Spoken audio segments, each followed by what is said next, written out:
ሰላም ጤና ይስጥልኝ ውድ የብስራት ቴሌቪዥን ተከታታዮቻችን፣ ዛሬ የምንገኘው በማሪዮት ሆቴል ነው። እንግዲህ እዚህ የተገኘንበትም ዋነኛ ምክንያታችን ታዋቂውና ዝነኛው እግር ኳስ ተጫዋች ኃይሌ ካሴ ወይም ደግሞ ኃይሌ ኳሴ ተብሎ በቅጽል ስሙ የሚጠራው በጎፈሬ ካምፓኒ ጋር የብራንድ አምባሳደር ስምምነት ዛሬ ይፈርማል። እንግዲህ ይህንን ሁነት ለመዘገብ እኛም እዚህ ማሪዮት ሆቴል ተገኝተናል። በሱ ዙሪያ አንዳንድ የሚያውቋቸውን ነገሮችን እንዲነግሩን እንግዲህ አጠቃላይ አብሮ አደጎቹን እንደውም ደግሞ አብረው የተጫወቱ ተጫዋቾችን እየጋበዝን ከነሱ ጋር ቆይታ የምናደርግ ነው የሚሆነው። ወደዛው እንለፍ።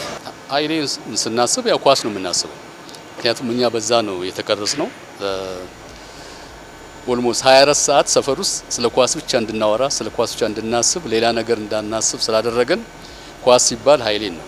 ስቲል እንግዲህ ከ35 ምናምን በፊት የነበረ ታሪክ ነው። ግን በቃ ከደማችን ከአእምሯችን ጋር አብሮ በቃ እንዲቀረጽ ወይም ሰርጾ እንዲገባ አድርጎታልና ኃይሌን ስታስብ ያው ኳስ ታስባለህ። ኃይሌን ስታስብ ፍቅርን ታስባለህ፣ ንጽህናን ታስባለህ፣ ለስፖርት መገዛትን፣ ራስን መግዛትን፣ አካባቢን፣ ሰፈርህን መውደድን እና ፍቅርን ብዙ ነገሮችን ያው ታስባለህ እና ኃይሌ ማለት ብዙ ነገር ነው በጣም እና ዝም ብለህ በዚህ በቀላሉ በትንሽ ቃልም ተገልጾ ሰው አይደለም። ኃይሌ ሲነሳ ምንም ነገር ባደርግ ሌላ ነገር አላስብም። ለምሳሌ ሙዚቃ የጥላውን ገሰሰን ይወዳል ብዬ አስባለሁ። እግር ኳስን ብቻ እንደሚወድ አውቃለሁ። አጠገቡ ቁጭ ብዬ ከማንኛውም ሰው ጋር ቢቀመጥ እግር ኳስ ያወራል። እግር ኳስ የሚያወራው ስለ ብራዚል ብቻ ነው። የብራዚል ተጫዋቾቹ ማድነቅ፣ ያገቡትን ጎል፣ የበሉትን ዋንጫ ምንም ነገር የመግለጽ ባህሪ ነበረው እና ኢትዮጵያ ውስጥ እግር ኳስን እንደ ኃይሌ የሚያፈቅሩ ልጆች በጣት የሚቆጠሩ ናቸው። እኔም አፍቃሪ ነኝ ኳስ፣ ግን የኃይሌን ያህል መውደዴን እጠራጠራለሁ። ኃይሌ በቃ በኳስ ዓለም ኃይሌ ማለት ኳስ ማለት ነው። ኃይሌ ካለ ኳስ አለ ነው ወሬው ጠቅላላ። ኃይሌ ለኳስ ያለው ፍቅር ትልቅ ትንሽ አይልም። ኃይሌ በኳስ ላይ ያለው ፍቅር ደግሞ ዘመኑ በማይሆንበት ሰዓት ተፈጠረ እንጂ ኃይሌ በጣም የኳስ ክኖቱ ጠቅላላ ነገሩ ጠቅላላ ከማንም ሰው የማይወዳደር ሰው ኃይሌ። ስለ ኃይሌ እኮ ስለ ኳስ ከተባለ እኮ ኃይሌ ነው። ኳስ ከተባለ ኃይሌ ነው። ካሳይ ሲነሳ ካይምሮ የሚመጣው የኢትዮጵያ ስፖርት ነው የሚመጣው። የኢትዮጵያ እግር ኳስ ይመጣብኛል። ኃይሌ ካሳይ ሲነሳ የኢትዮጵያ እግር ኳስ አብሮ ይመጣብኛል።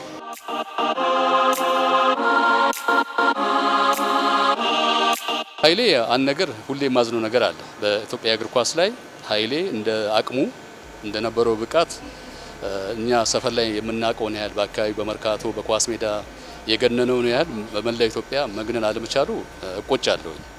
በዚህ ዘርፍ ላይ ያው እኔም ብዙ አመት ሄጄበታለሁኝ እና ያው ኢትዮጵያ የኳስ ተጫዋች የተፈጥሮ ታለንት የሆኑ ተጫዋቾች የሞሉባት ሀገር ናት እና ኃይሌ ከዛ ውስጥ አንዱ ነው። ግን እሱ የተለየ ልዩ ብቃት ነበረው። በተለይ ደግሞ በዛን ሰዓት በነበረው ስልጠና ወጣቶች ማግኘት የማይችሉት ነገር እሱ በተፈጥሮ ያገኘው ነገር ነበር እና በአንዳንድ በግልጽነቱ ምክንያቱም እንግዲህ የአሰልጣኝ ባህሪያት በሙያው ይለያያሉ። ፊት ለፊት ግልጽ የሚናገር ሰው አይወድም። ሀሳቡን መግለጽ በነጻነት እንደ ችግር የሚቆጠርበት ጊዜም ስለነበረ የሱ ግልጽነት፣ ንጽህናው፣ በማይገባው ነገር መጠየቁ፣ የማይሆን ነገር ደግሞ አይሆን ብሎ ፊት ለፊት በመናገሩ ችሎታውን አውጥቶ በተለይ ሀገርን ወክሎ በብሔራዊ ደረጃ ላይ ራሱን በደንብ የሚገልጽበት የሚያስተዋውቅ መድረክ ያው ተነፍጎታል እና በዛ በጣም አዝናለሁኝ። የተመረጠው ገና 18 ዓመት ሳይሞላው ነው ተወጎ ተመርጦ ሄደው። በዛን ጊዜ ያው በነበረው አንዳንድ ቅድም እንደተናገርኩት በግልጽነቱ በሀሳብ ልዩነቱ ከዛ ታግዶ ለብዙ አመት ከቆየ በኋላ እንደገና እኔ ከወጣው በኋላ ተመርጦ ተጫውተዋል የሚባል ሰምቻለሁኝ። ያ ነገር ያሳዝነኛል።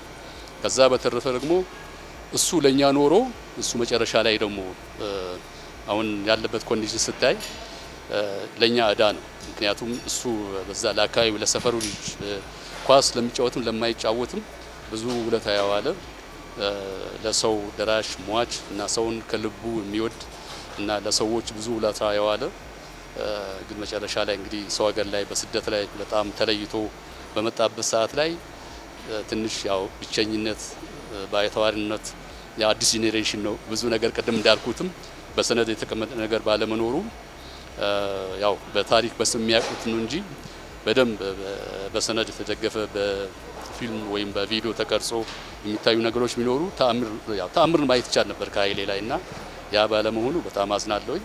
ግን እግዚአብሔር ይመስገን በይሁን ኖሮ ደግሞ ቢያንስ እዳውን እኛ ባንከፍልም ጎፈሬ የትጥቅ አምራች ድርጅት የኛን እዳ ከፍሎልናል። የጄኔሬሽን እዳ ነው ማለት ይቻላል።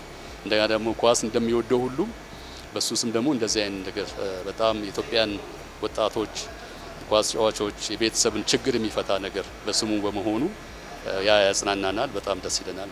ከኔ ትንሽ በእድሜ የታላላቆቼ ጓደኛ ነው፣ ግን ሙሉ የኃይሌን ታሪክ ከኔ በላይ ሊገልጽ የሚችል ሰው የለም ማለት ሁሉ እችላለሁ። ያው ኃይሌ ካሴ እንደ ሰው በሰውነቱ በጣም ጥሩ ሰው ነው። ለሰው ጥሩ ያስባል። ስፖርትን በተመለከተ ኳስን እንደ ኃይሌ ያፈቀራትና እንደ ኃይሌ የኖራት ሰው የለም። ኳስን በአጠቃላይ ኃይሌ ካሴ የኳስ ሜዳ ትሬኒንግ ላይ ከሌሊቱ 10 ሰዓት ተነስቶ በተለያዩ የጓደኞቹ ቤት ሁሉንም 8 9 10 ሰው ቀስቅሶ ሲነጋ ኳስ ሜዳ የሚደርሰው ነው ሁሌ። እንደውም አንድ ጊዜ የሆነ አመት በዓል ላይ አባትየው በጋ ሳርደው እግር ሚይሰው ፍለጋ ወደ ቤት ሲገቡ ሁሉም ልጆች የሉም ነበር፣ ኳስ ሊጫወቱ ሄደው። ቀና ሲሉ የፔሌን ፎቶ አይተው ይሄ ባሪያ ነው አንድ እንኳን እግር የሚይሰው እንዳይኖር ያደረገብኝ ምናምን ያሉበት አጋጣሚ አለ። እና ኃይሌ ያው ኳስን ኖሯታል። በተለያዩ ጊዜ ብዙ ክለቦች እርሻ ሰብል፣ ባህር ትራንዚት እነ ጊዮርጊስ ተጫውቷል። ግን የሚገባውን ያህል ክብር አላገኘም። ኃይሌ ካሴ አላገኘም የሚገባውን ያህል ክብር። አንድን ተጫዋች በህፃንነቱ አይቶ ምን ደረጃ ሊደርስ እንደሚችል መተንበይ የሚችል ሰው ነበር ኃይሌ ካሴ። እና አሊ ረዲን በረኛ እንዲሆኑ ለበረኛ ብቁ እንደሆነ ነግሮ በረኛ ያስደረገው እሱ ነው። ሌሎችንም የሆነ ሰው ያለውን ብቃት ተከላካይ ነኝ ብለህ ያሰብከውን አንተ አጥቂ መሆን ትችላለህ ብሎ ሰክሰስፉል ትሆናለህ። ለብዙ ለምታያቸው በየክለቡ ላሉ ወጣቶች የሰፈራችን ልጆች ኃይሌ ካሴ ለሁሉም እንትን አስፈላጊውን ምክር ሰጥቶ የት ቦታ አጥጋቢ እንደሚሆኑ አድርጎ ሁሉንም ለሱ ያበቃ ሰው ነው ኃይሌ ካሴ። ሌላ ስለ ኃይሌ ካሴ በሰውነቱ በአጠቃላይ ጥሩነቱ አሁን ባለበት ደረጃ ሳይሆን ቀደም ብሎ ራሱ ወደ አገር መንግስት ራሱ አስቦበት መጥቶ ናሽናል ቲሙ ላይ በምክርም በምንም እንዲያገለግል አድርገነው ቢሆን በአሁን ሰዓት አሁን ካለበት የትና የት ኳሳችንን ባደገ ነበር። ያው ግን ያው ኃይሌ አሁን አይ ቲንክ 65 አመቱ ነው አሁን የተመለሰው። ያው አምልጦናል ማለት ነው። ብዙ ነገር በኃይሌ አልተጠቀምንም እና የሚደረገው የሚያስፈልገው ነገር ለኃይሌ አሁንም በቃ ኳስን እንደ መኖሩ አስፈላጊው ነገር ቢደረግለት መንግስት ራሱ የሆነ ነገር ቢያደርግለት ምናምን እላለሁ። እግር ኳስ ጥሩ ተጫዋች ነው።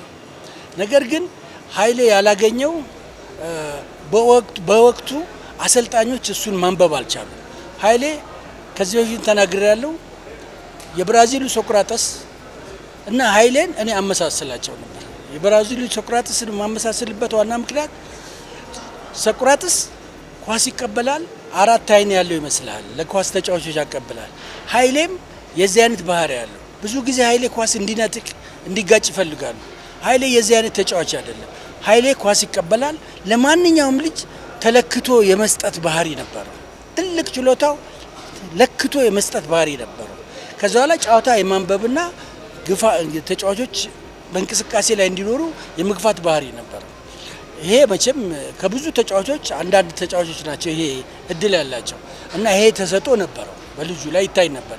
በአጋጣሚ የልጁ እግር ኳስ መዋዠቅና መቀነስ የቻለው ባህር ትራንዚት ከመብራት ኃይል ጋር ሲጫወት የእግሩ ጉልበት መነካት የኳስ እንትኑን ፈጣን እድገቱን ቀንሶበታል። ያ በጉልበት ላይ የመጣ የእግር ኳስ አደጋ ማንኛውንም ተጫዋች ላይ የችሎታ መቀነስ ያመጣል። ኃይሌ ላይም ያመጣው በአንድ ወቅት እሱ ነው የእግር ኳስ አደጋ መፈጠሩ ያ ባይፈጠር ኖሮ ምናልባት ኢትዮጵያ ውስጥ ለረጅም ዓመት ናሽናል ቲም ውስጥ የሚጫወት ተጫዋች ይሆን ነበር እና ይህን አስታውሳለሁ። ሌላ ለእግር ኳስ ለአጥቂዎች የተመቸ ነበረ። ኳስ በሰማይ በመሬትም በምንም አንብቦ የመስጠት ትልቅ ችሎታ ነበር።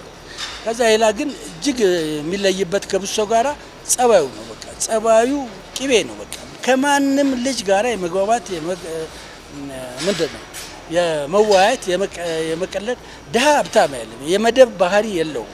ንጹህ ልጅ ነው።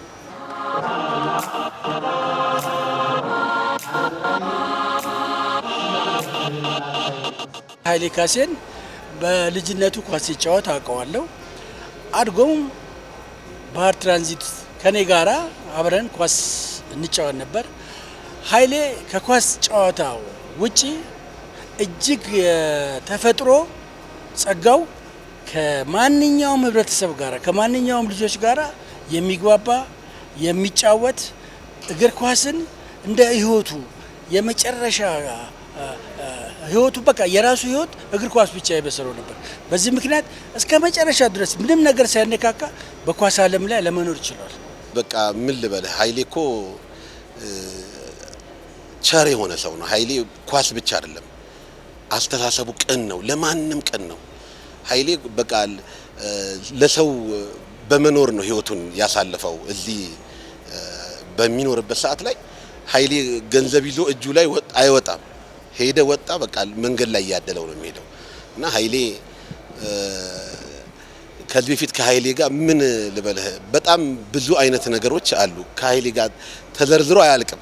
ኃይሌ ካሴ አብረን በተጫወትንበት ጊዜ የማነሳውና በጣም የሚደንቀኝ ኃይሌ ኳስ ከመውደዱ ጫፍ የሚደርሰውና በጣም የሚወደው አንተ የተቃራኒ ተጫዋች ሆነ የተሻለ ነገር ስትሰራ ቆሙ የሚያጨበጭብልን እሱ ቡድን ላይ ጎል ስታገባ ያጨበጭብልሃል።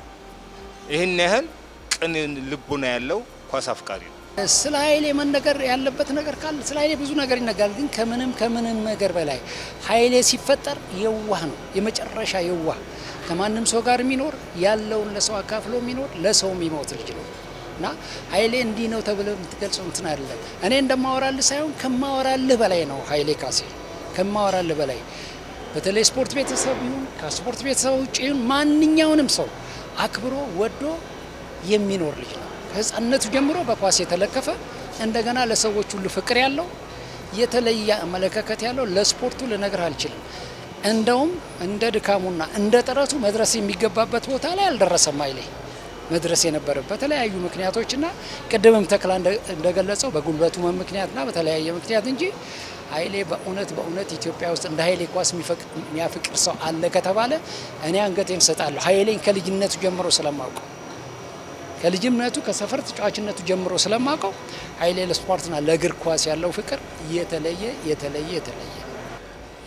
የኃይሌ እንግዲህ ጨዋታ አዋቂነቱ ነው ትልቁ ነገር እና በቁም ነገር ደግሞ ለሰው ደራሽ መሆኑ ስቲል አትላንታ እያለ ለጓደኞቹ እሱ ለሰው አይናገርም፣ ሰዎች ነው ስለሱ የሚናገሩለትና ሳንቲም ከዛ እየላከ የሚያግዛቸው ነበሩና ትልቁ ፓርት ከሱ ማደንቅለት የቀድሞ አብሮ የተጫወቱት የተጎዱትን ያግዝ ነበር። ሲነሳ ቀድሞ የሚመጣው ነገር ጥሩነቱ ነው። ጥሩነቱ አንደኛ ነው። በሁለተኛ ደረጃ ኃይሌ እንደምታውቁት ሚድፊልድ ነው የሚጫወተው። ኳስን ለመሸሽም ብትሄድ አሯሩጦ ይመታሃል። የሚሰጥህ ፓስ በጣም አኩሬሲ የነበረው ሰው ነው ኃይሌ። ሄዲንግ ሲዘል እኔ ከሮናልዶ ብቻ ነው ማላወዳድረው። ከፍታ ሲነሳ ሄዲንግ ላይ ያለው እንትን ኳስን ያፈቅራል። ብራዚል ቲሙ ነበር። እንደውም አንድ ጊዜ የሆነ አፍሪካ ቲም ለዓለም ዋንጫ ማጣሪያ ከብራዚል ጋር ሲጫወት ብዙ ልጆች እሱ እነሱ ናቸው አፍሪካ ነው የሚያሸንፈው ምናምን እያሉ ሲያወሩለት እግዜር በረኛና አላህ 5 ቁጥር እንኳን ቢሆን አይሸነፉም ምናምን ያለውን ትዝ ይለኛል። ይሄንና ኃይሌን መጀመሪያ እኔ ሳስበው የኳስ ምስል ነው የሚመጣብኝ። ኃይሌን ሳየው እንደነገርኩ ከጥሩነቱ ባሻገር ይሄ ነው የሚመጣብኝ። ስለ ኃይሌማ መነገር ያለበት ነገር ካልን እኔ ልንገራችሁ። ኃይሌ በተፈጠረበት ዘመን ላይ እኔ ዛሬ ሮናልዲኒዮ ወሬ እያየ የሚሰጠውን ኳስ እኔ ከሱ ጋር በሚጫወትበት ሰዓት ላይ ወሬ እያየ ኳሱ ላይ አንደርስበትም ነበር። ለምን የሚያየው ሌላ ቦታ ይመስለን ነበር። እኔ ልንገራችሁ ይሄ ኳስ ዛሬ ሮናልዲኒዮ ወሬ እያየ የሚሰጠው ዛሬ ማንም ሰው ያደርገዋል። አይ የዛሬ ሮናልዲኒዮ ሳይፈጠር በፊት ይሄን ነገር አድርጎታል። ያው አገራችን ላይ መደበቅ ያው ሚዲያ ስለሌለ እንጂ ኃይሌ በቃ በጣም የሚገርም ተሰጥቶ የነበረው ሰው ነውና የኃይሌ የኳስ ታሪክ ተወርቶ አያልቅም። የኃይሌ በቃ ምን ልበላችሁ ብቻ ኃይሌ ትንሽ ትልቅ አይልም። ኃይሌ አሁን በእኛ እድሜ አይደለም ከኛ በላይ ነው። ግን ኃይሌ መጥቶ ኳስን ይጠራኛል። ኃይሌ እንዳትገረም እኔ ኳስ ስለምወድ መጥቼ እጠራለሁ ይላል። ማንም ኳስ ከፈለገ ከሱ አነሰ ከሱ ተለቀ የለም ኃይሌ ጋር። የኃይሌ ኳስ ፍቅር በጣም ለየት ያለ ነው። ኃይሌ ሲፈጠርም ለኳስ የተፈጠረ ልጅ ነው። በቃ ህልሙም ሆኖም ተነሳም ተኛም ጠቅላላ ኳስ ብቻ ነው። ብዙ ኳስ ተጫዋቾች አሉ ኢትዮጵያ ውስጥ፣ ብዙ ጎበዝ ተጫዋቾች መጥተዋል። ሁሉም ኳስ ተጫዋች ግን ኃይሌ ያለውን የኳስ ፍቅር አይነት ያለው ተጫዋች ለማግኘት በጣም እቸገራለሁ። ምክንያቱም ኃይሌ ክለብ ውስጥ በነበረ ጊዜ ሁሉ አሁን እንደ እርሻ ሰብል ምናምን አንዳንድ ክለብ በሚጫወትበት ጊዜ የተጫዋቾች ደሞዝ ራሱ ሲዘገይ ምን ይላል መሰለ የኔን አቆዩትና እንድናሸንፍ ተብልጋላችሁ ይላቸዋል። የኔን አቆዩትና የልጆቹን ደሞዝ ክፈሏቸው። እገሌ ያልመጣም ካሉት መኪናውን አስነስቶ ካለበት ቦታ የሄደ ተጫዋችን ሰብስቦ የሚመጣ ልዩ የኳስ ፍቅር ያለው በጣም የተለየ በሚጫወትበት ዘመን አንተ የሱ ተቃራኒ ቡድን ተጫዋች ሆነ በጣም ጥሩ ነገር ስትሰራ የሱ ቡድን ላይ ነው የሰራው አይደለም ወንዳታ ብሎ የሚያጨበጭብ ኳስን የሚያደንቅ ኳስን የሚወድ ህይወቱ ሁሉ በኳስ የተበረዘ ተጫዋች ነው።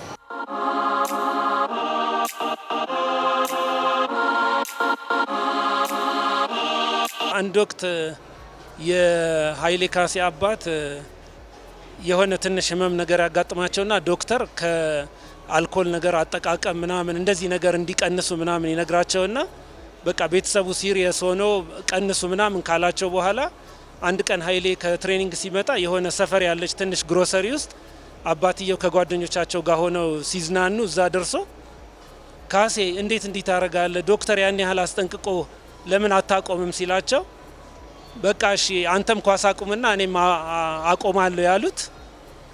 ሌላ ትዝ ከሚለኝ አንዱ እሱ ነው። ኃይሌ ካሴ በጣም ቀልድ አዋቂ ነው፣ ተጫዋች ነው እና ኳስ ላይ ይቀልዳል። እኔ አንዴ በጣም የሚገርመኝ ኳስ ከመሀል ሜዳ ተለቆለት ተከላካዩን አልፎት ሄደ። ተከላካዩ ይከተለዋል። በረኛው ሲወጣ በረኛውንም አለፈው። ዞር ሲል አሁንም ተከላካዩ ይከተለዋል። ኳሱን አቆመውና በል እንደፈለግክ አድርገው ብሎት ጥሎት ሄደ።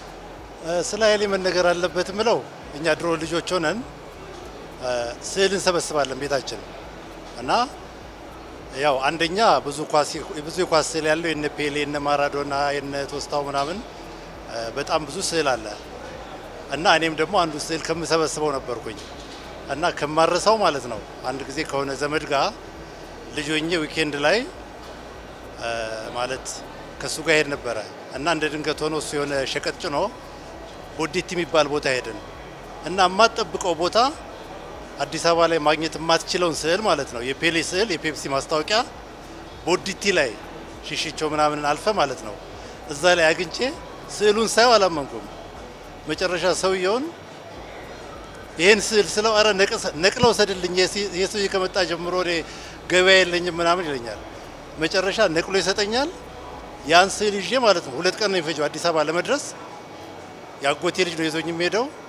ምግብ ብላ ሲለኝ ጠግብ ያለው እያልኩት ታሟል ብሎ 2 ቀን ደረስኩኝ። ምክንያቱም ስዕል ከመለጠፈ በፊት ለኃይሌ ማሳየት አለበት፣ የሱን እውቅና ማግኘት አለበት ስዕሉ ማለት ነው። መጨረሻ ላይ እንቅልፍ አልተኛውም። ሌሊት 11 ሰዓት ተነስቼ ጠብቀዋለሁ። ኃይሌኛ ቤታችን ከኳስ ሜዳ ጎን ስለሆነ መጣ ኃይሌ።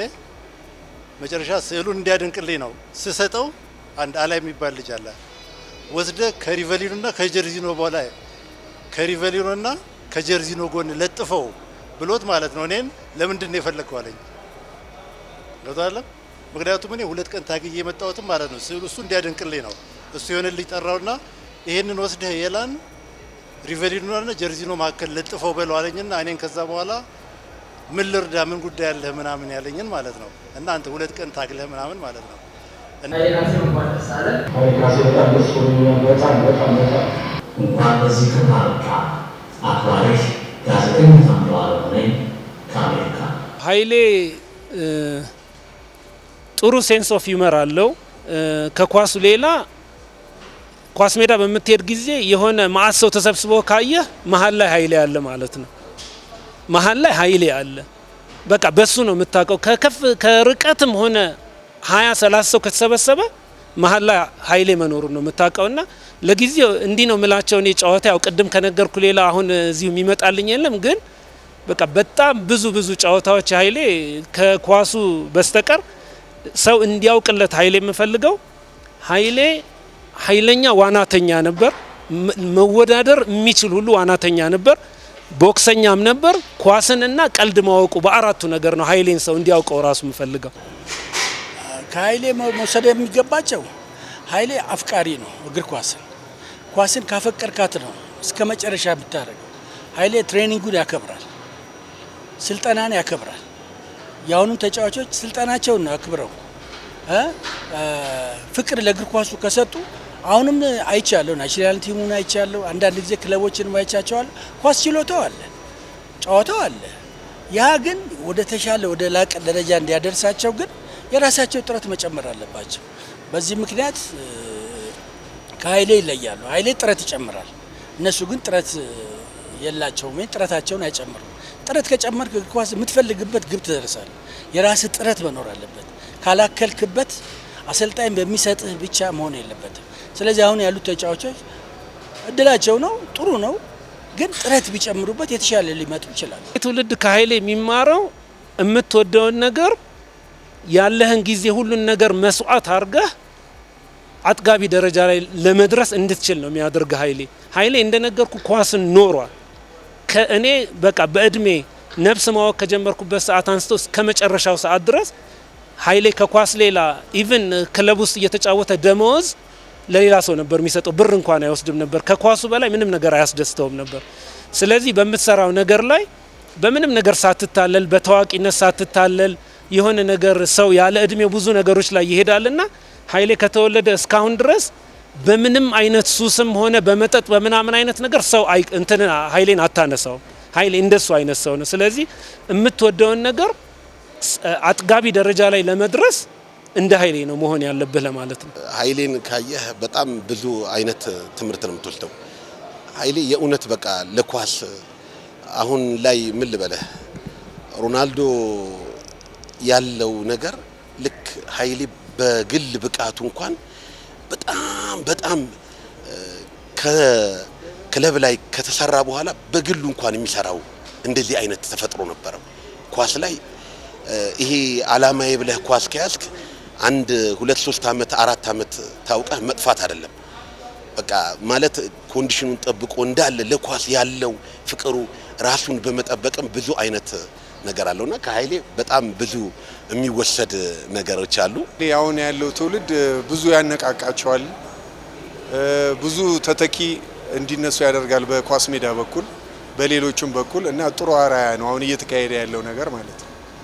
ከኃይሌ ብዙ ነገር ይማራሉ ያስባል። ኃይሌ ኳስ ይወዳል፣ ኳስ ያፈቅራል። ታናናሾቹን ኳስ ተጫዋች እንዲሆኑ ይገፋል። ቅድም እንደነገርኩ የራሱ የሆነ ኳስ ተጫዋች የማፍራት ብቃት ያለውና ጎበዝ ስለሆነ ይሄን አይነት ክብር ይሄን አይነት ምስጋና ለሱ ቢያንስበት ነው እንጂ አይበዛበትም። እንደውም አሁን የጎፈሬ ትጥቅ አምራች ጥሩ አምባሳደር መርጧል ብዬ በግሌ ያስባል። በጣም ጥሩና ትክክለኛ አምባሳደር መርጧል ብዬ በግሌ ለመግለጽ እፈልጋለሁ።